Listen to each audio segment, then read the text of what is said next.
ওকে, so আমরা সরাসরি হচ্ছে কিছু কোশ্চেন আনসার চলে যাচ্ছি।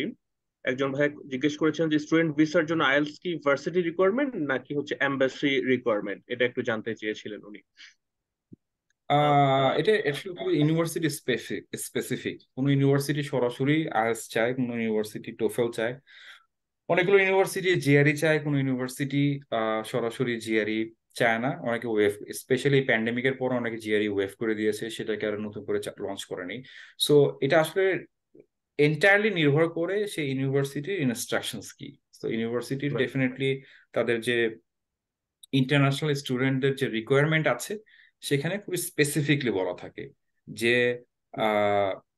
আই মিন তুমি তোমার এত স্কোর লাগবে। যেমন আমি স্পেসিফিকলি বলি, ইউনিভার্সিটি অফ ম্যারিল্যান্ডের যে স্পেসিফিকলি বলা ইন্টারন্যাশনাল স্টুডেন্টদেরকে টোফেল অবশ্যই দিতে হবে, এবং জি। টোফেলে মিনিমাম 100 থাকতে হবে, এবং তাদের রাইটিং এ এত থাকতে হবে।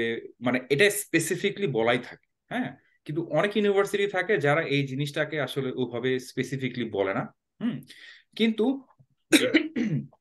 একটা জিনিস হচ্ছে, একটা আহ, ভালো ইউনিভার্সিটি, টপ র্যাঙ্ক ইউনিভার্সিটি এবং বা মিড র্যাঙ্ক ইউনিভার্সিটি যদি আপনি ধরেন, সেক্ষেত্রে তারা এই জিনিসটা অবশ্যই চাবে, কারণ আপনার English language proficiency, this is very important to survive there. Right. হ্যাঁ, কারণ আপনি যে কাজ করবেন, আপনি রিসার্চ অ্যাসিস্ট্যান্ট বা টিচিং অ্যাসিস্ট্যান্ট হিসেবে কাজ করতে গেলে তা আপনাকে তো ক্লাস নিতে হবে, আপনাকে কমিউনিকেট করতে হবে, এবং আপনাকে লিখতে হবে আপনি পড়ে বোঝেন কিনা। সো এই জিনিসটা প্রুফ করার একটা স্ট্যান্ডার্ড ওয়ে হচ্ছে আইএলটিএস বা টোফেল, এগুলো দিয়ে প্রুফ করা যায়, দেখো I have the capability, this is my score, so তুমি আমাকে চিন্তা করতে পারো। তো এছাড়া আদারওয়াইজ আর কোনো অপশন নাই কিন্তু আপনাকে বোঝার যে আপনি আসলে ক্যাপেবল কিনা। সো সেই জায়গা থেকে আমি আহ, আমি পার্সোনালি কখনো শর্টকাটে বিশ্বাস করি না, যে এটা শর্টকাট দিয়ে কিছু।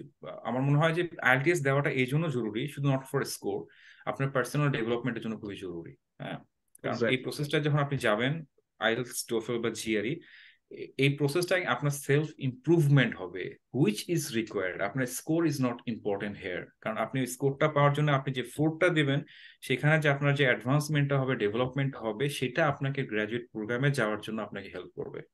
হ্যাঁ। সো এই মিসআন্ডারস্ট্যান্ডিংটা যে আমি শর্টকাটে একটা আইএলটিএস এর একটা স্কোর মেরে দেবো, this is not a good way. Develop your self, score will come automatically. Okay.